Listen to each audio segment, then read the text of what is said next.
Hello बच्चों, let's see the question. The question is match the column with column to. यहाँ पे various तरीके से कॉलम वन में हमारे पास रिएक्टेंट लिखे हैं और कॉलम टू में हमारे पास प्रोडक्ट है। सबसे पहले देख लेते हैं हमारा की कंसेप्ट इस क्वेश्चन का क्या यूज होगा। तो की कंसेप्ट जो हमें यूज करना होगा इस क्वेश्चन में वो है reactions of nitrobenzene. Reactions of nitrobenzene.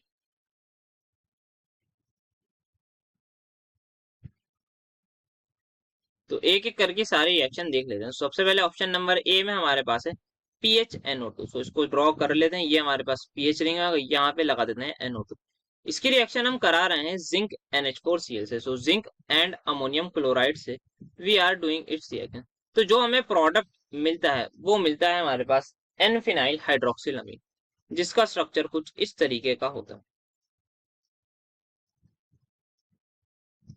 सो हमारे पास जो ए है उसका आ जाएगा ये, that is this.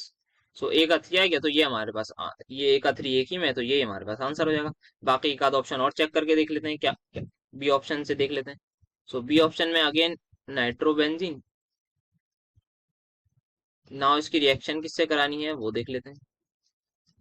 Zinc and alcoholic NH. So zinc alcoholic NH, इससे हमें इसकी रिएक्शन करानी है। सो जिंक एंड एल्कोहलिक एनएच से जब हम इसकी रिएक्शन कराते हैं तो हमें जो मिलता है प्रोडक्ट वो मिलता है हाइड्रेजोबेंजीन।